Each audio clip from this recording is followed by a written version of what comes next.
I thought it would be helpful just to put this in context, because we've somewhat strayed from the sort of the story this week.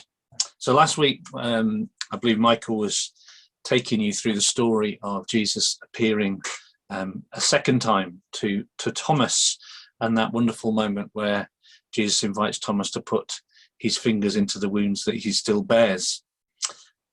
There's loads in that passage that I love. I hope you enjoyed looking at it again. I love that Jesus accepts Thomas's doubts. I love the confidence of Thomas to express his doubts, and that I'm sure others of the disciples held but then ask. I love the vulnerability of Jesus to be poked and prodded, just as we've kind of poked and prodded John. What happened to your hand this morning? But in the mystery that for all God's power in raising Jesus from the dead, the wounds remain. He remains scarred, which speaks powerfully to me of our experience of recovering from hurt, whether it be physical, spiritual, or mental. The scars remain, the wounds still there, but we can still know healing and love can still flow. So this week we're going back in the story of Jesus. We're going back in time to look again at some of Jesus's words that perhaps now, with the hindsight of the resurrection, might take on new meaning and depth for us. At the same time, they might raise new questions for us. In John's Gospel, you recognise that Jesus appears to be much more, have much more foresight and insight into his future fate, and perhaps offers more clarity in his teaching and his words as to how things might be unfolding. And God and Jesus as a person seem to be much more in charge of the events that take place. There is therefore a much more divine Jesus in John's Gospel, which, if we're not careful, plays down too much the humanity, the courage, the powerless, and the normality as a normal human being that Jesus is. If we follow the story sequentially, as we have done through Acts, we have the advantage of context. We think about what's been said over the last few weeks, and we can make links. We don't have that advantage today. So just to give us a bit of a hand there, earlier in chapter 10, Jesus is speaking to the Pharisees. He's talking about the communal sheepfold, and as our cartoon kind of set up for us, the sheep knowing the shepherd's voice. He's now switched to a second metaphor, but still regarding sheepfolds. And if you recall us looking at this text before, he's now talking about being the physical gate, literally lying down in the entrance of what was probably a more temporary sheepfold out on the hills. And prior to chapter 10, we have Jesus healing a man born blind and challenging the Pharisees on spiritual blindness. So we have this ongoing theme of light and dark and being able to see instead of being spiritually blind. So starting at verse 11, Jesus says, "I am the good shepherd."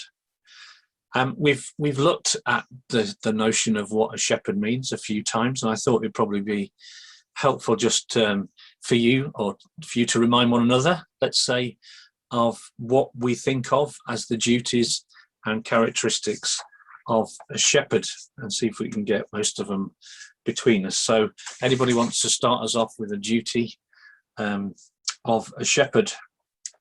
Could be the modern day or biblical one, either way. If you want to unmute or wave. Michael. Andy, you probably don't know, but for years I was registered with DEFRA as a sheep keeper, and I kept sheep in the paddocks behind the house that I lived in Strensel Road. So I'm well aware what you have to do for the sheep. And one of the bad winters we had, do you remember when we had bad winters? I was having to take water to the sheep several times a day, empty out the frozen water, refill it. So one of the things a shepherd does is make sure the sheep, which get a lot of their moisture out of the grass, but make sure they've got water. Okay, so make sure they've got water. Thank you, that's fabulous. June at Holgate, you're next on my list. We can hear you already, I think. Yeah. Yeah, I was just going to say keeping the sheep safe. Yeah, In biblical times, they had wolves, didn't they? they did. And yeah, what did the shepherds use as weapons in biblical times that we know of? Anybody? Slings. Yeah, we know one famous one because the shepherd boy David had a sling, didn't he? Used it to fell Goliath, so we know they're pretty powerful weapons if used well. We also know from Psalm 23 that they had a rod, which we think is likely to be a small club, I think. And the video showed a swagman breaking in, but robbers would have been much more sly, I suspect. Apparently, sheep rustling is on the up in COVID. I suspect because people aren't about on the roads, that people can get away with it. So there's nothing new in the world of sheep and shepherds, that there's still thieves out and about. Gillian's waving at me. Yeah, I was a sheep keeper too, Michael, but a lot more years ago than you. And we used to have to get our sheep out of trouble because they'd always get into the most awkward places, and sheep don't go backwards. They can't go backwards. You have to pull them out of these bad places. And so they will always follow their noses. And I think very much like people, very hard to turn them around and get them going the right way. But the shepherd has to do that anyway. That's fabulous. I hadn't got that one, Gillian, so that's great. I've got a few more sort of already unmuted. So Audrey, I'll come to, I can see Jim waving, but Audrey, next. Help with the lambing. Help with the whamming. I hope you might say that, the midwife among us. I thought people might miss that one, but of course you would get that one. Lots of sheep struggle to give birth, don't they? Need a physical hand, and sometimes they lose a young one, or the mum dies in the process, and there's a matching of a sheep to another mum, isn't there? Which is quite a gruesome affair. I won't go into the details, but yes, that very critical moment of birth, the shepherd is midwife. Yeah. Jim's waving at me then. Where was Jim again? I've lost him now.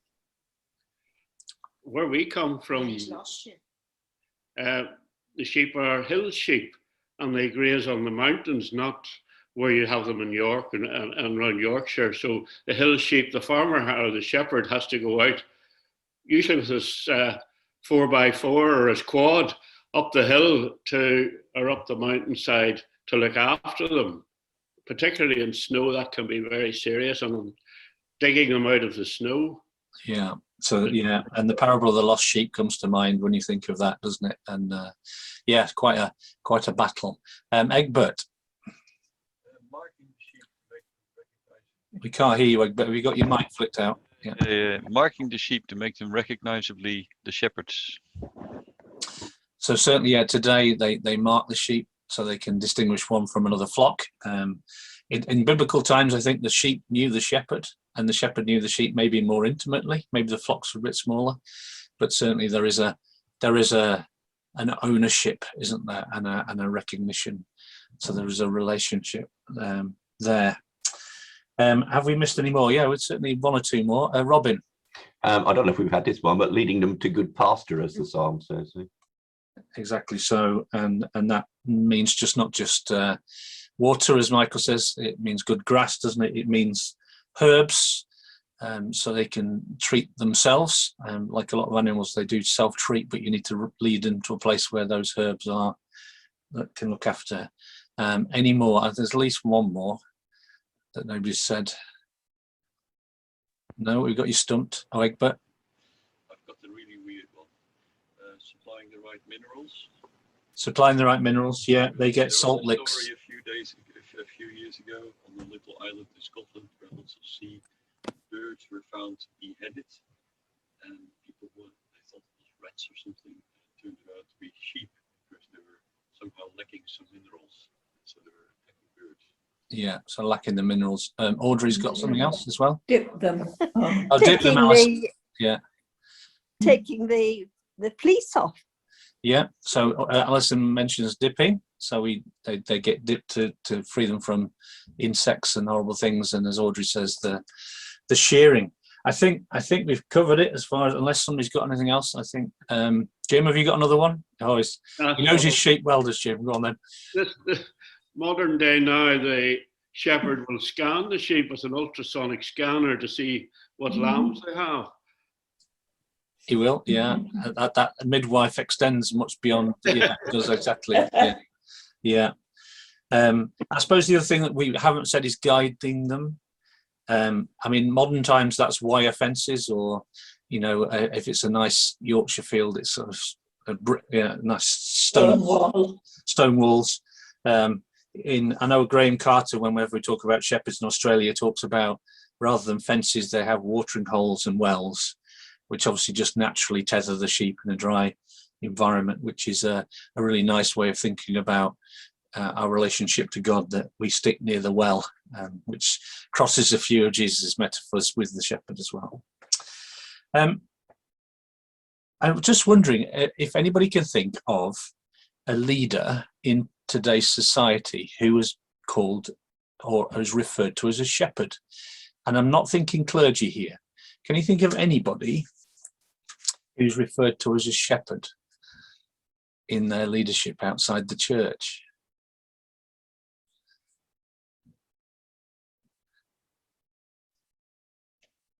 Yeah. Oh, I couldn't think of anybody.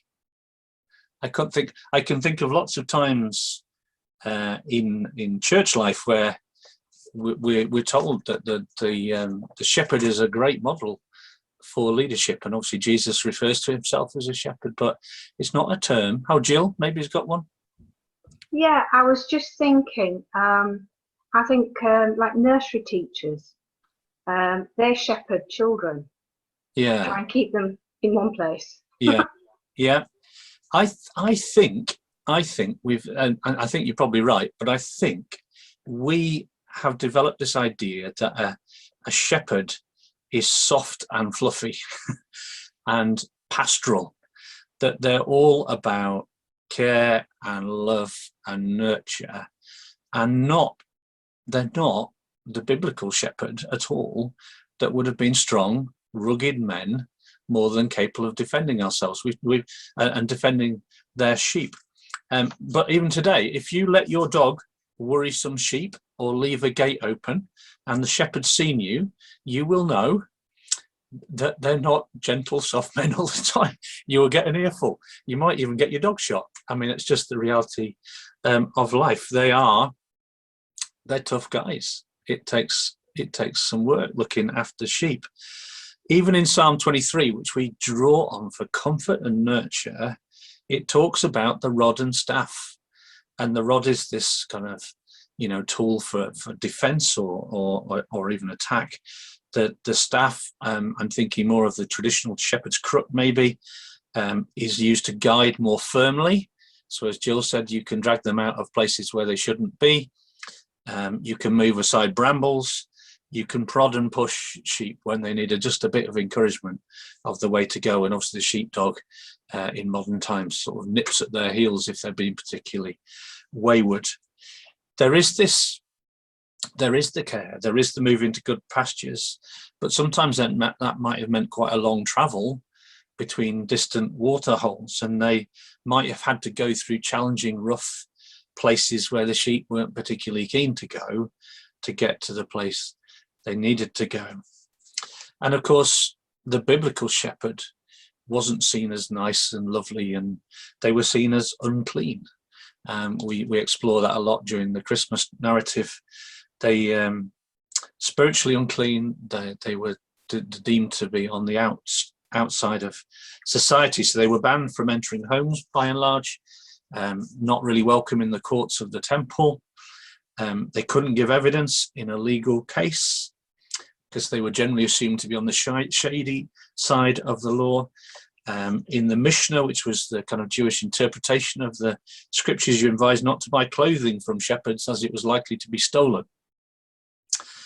I mean, it doesn't seem fair at all, but it's the sort of way that people might look at a traveller today in today's society, particularly a fairground traveller maybe. They generate the same sort of suspicion and distrust, no matter how how much of reality that is or isn't. It's perhaps our first thought, and our second thought is to wonder what they're really like. And at the same time, we have these great heroes of the Bible who are shepherds. So we have King David, a shepherd boy turned king, and the Messiah was always predicted as being a good shepherd. Moses was known as the shepherd of his flock. And Philo and other secular sources at the time talked about good shepherds, meaning strong, good, that leaders with both the strength and the nurture and the care, I guess. But many of whom in that same list had that darker side. So Moses obviously killed someone. David had somebody killed. There is this twofold nature. They're not just soft, gentle people. And obviously David went toward Moses, pretty much drove his people into the wilderness, and it was a hard time getting to that well, that promised land, that place of well-being and protection. So there's a hard edge to the love that I think our society has forgotten, which is why we don't call people shepherds. And I think you need that perspective when you look at Jesus as Good Shepherd. And straight away, Jesus says, the next thing he says after I'm a good shepherd, he says, the good shepherd lays his life down for the sheep. Now, last time we were looking at that, we were thinking about the bravery, but suddenly post-Easter, post-resurrection, we're listening to that phrase from having just stood at the foot of the cross and mourned Jesus' passing, and then encountering the risen Jesus in a locked room. The Messiah lays down his life for his sheep. How far does the Good Shepherd lay down put his life on the edge? And why did he do it? And I think in returning to this reading, we hear the reason, don't we? We hear the reason is he did it for us. He did it to protect us. Just as the shepherd lays in the gateway, just as the shepherd stands before thieves and wild animals, Jesus faces the world, he faces the powers of darkness and death, so we don't have to. He goes on, verse 12. The hired hand's not the shepherd and doesn't own the sheep. So when he sees the wolf coming, he abandons the sheep and runs away. Then the wolf attacks the flock and scatters it. The man runs away because he's a hired hand and cares nothing for the sheep. And so you can have a shepherd who has the kind of hard edge, but without the love and the care. The hired man is much more like that. And who's he directing that little jibe at? It's those Pharisees that were there listening to this unpacking story. And there are plenty of stories in the Bible about leaders who failed their charges, even those who become like wolves. And our world is full of leaders who I think have that wolf-like trait. They pretend to nurture and care, but actually they seem to be all about themselves. We often talk about priests and ministers being shepherds of the flock. I think we're more often more like the sheep, fellow sheep, being led to good pastures and fullness of life that Jesus taught us. We're sometimes as clueless as everybody else and just needing to hear from the real shepherd. But this comparison speaks clearly that Jesus has a bond with, the good shepherd has a bond with the sheep, and Jesus feels a bond with us. The strength of his love for us has no equal.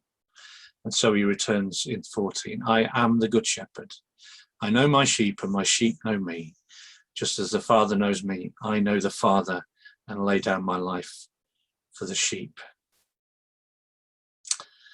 So it's hard to imagine the relationship between God the Father and Jesus, but clearly he compares that relationship with his relationship to us and says again, I would die for you.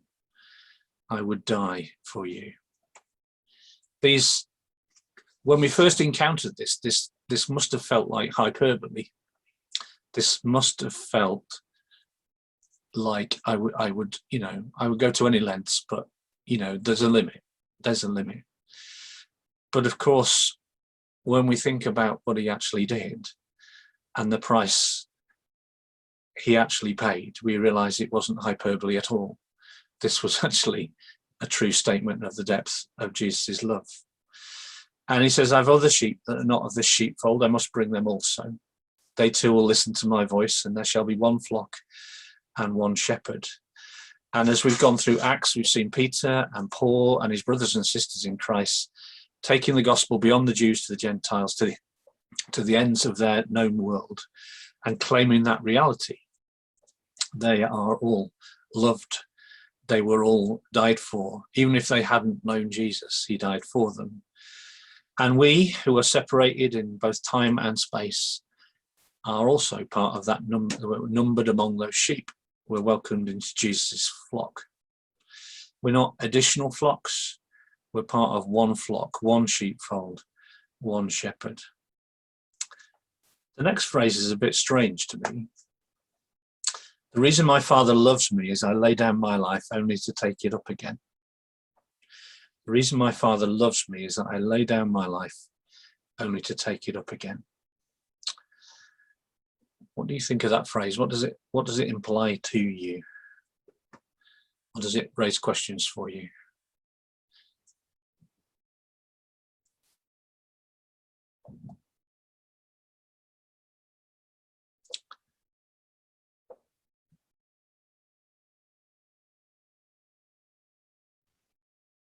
June and David. June first and then David, maybe. June. Saved us for a reason. Yeah, saved us for a reason. David? A good reason. Implicit faith. Sorry, I didn't quite catch that. I think it implies implicit faith, the fact he gives up his life, but then he believes in his Father enough that he'll get it back again. So that gave him the courage to go through with things. Yeah. So this is the Jesus who kind of knows the outcome. I think June on the phone, is that the same June? It is the same June.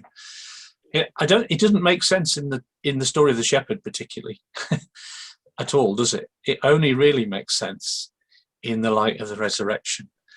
And I'm guessing it's one of those conversations that left them scratching their head at the time. Like I got 90% of that, but there was 10% that I didn't really understand Jesus. And you kind of think it's one of those things you can, that's what he was on about. That taking it up again thing. That's what it meant.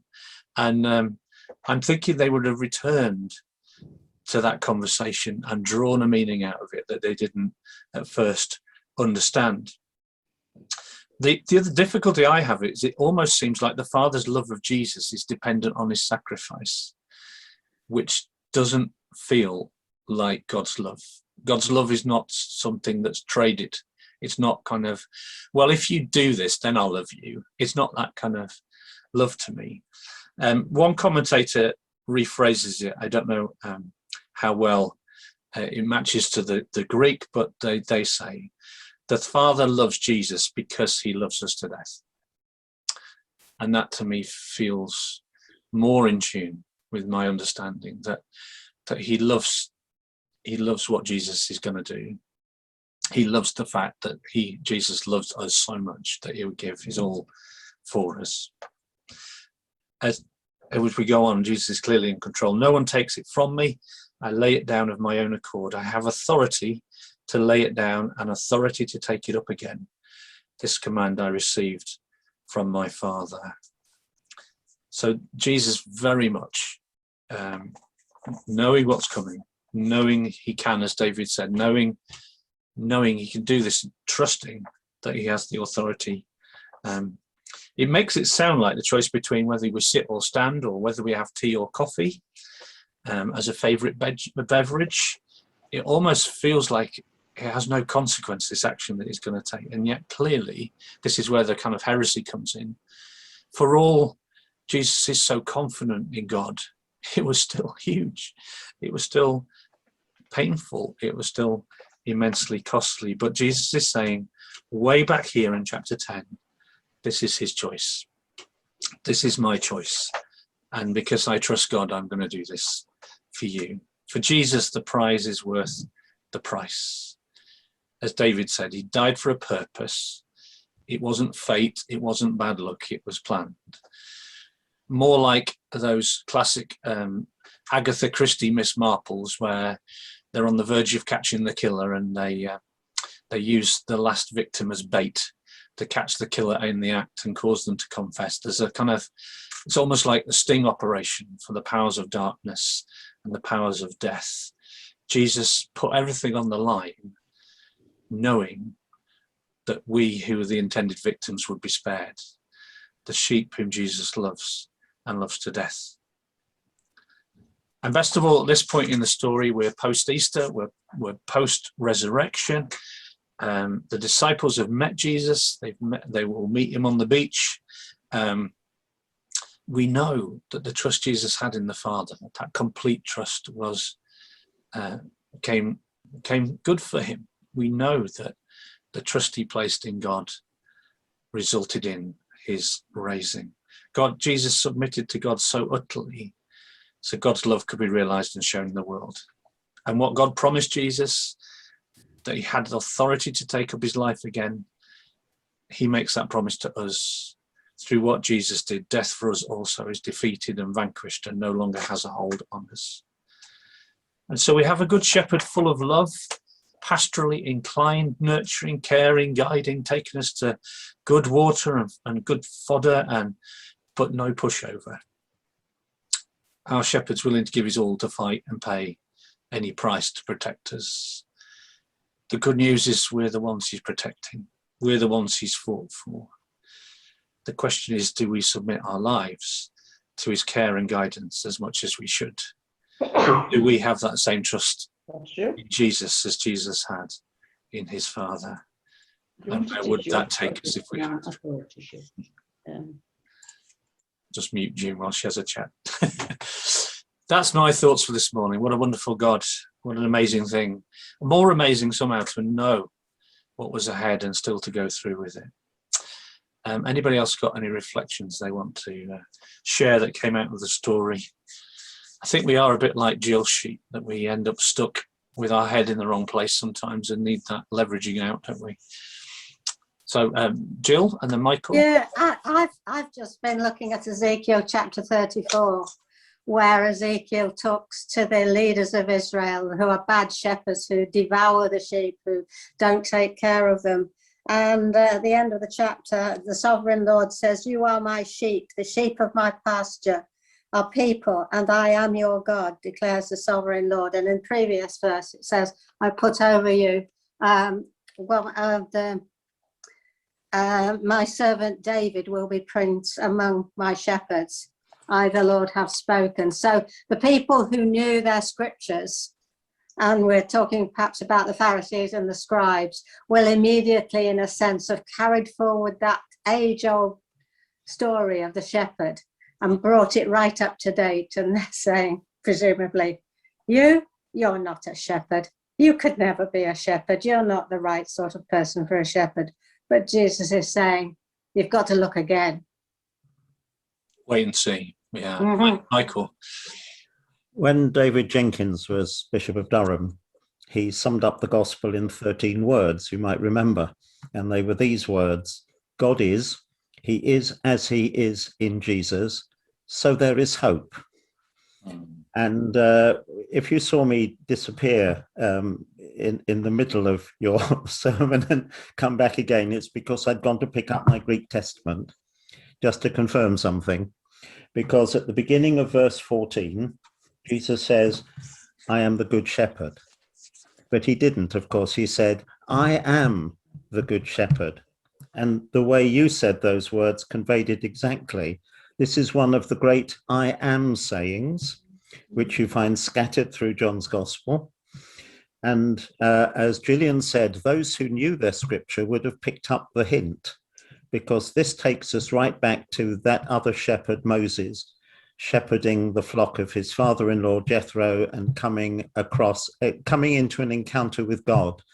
And he says to God, "Look, I don't know who you are. If I'm going to go back and represent you, you need to tell me who you are." And God says, "I am." That is who I am. Now, in the Greek, you don't actually have to use the verb the verb to be is usually implied. Jesus could just have said, I, the good shepherd, everyone would have known what he meant. So when it says in the Greek, ego, eimi, I am, that is quite deliberate in the writing to point us to the relationship between Jesus and God. So God is, he is as he is in Jesus, so there is hope. Thank you. Thank you. That was great, and great to have those additional insights into that. The Lord bless you and keep you. Make his face shine upon you and be gracious to you. The Lord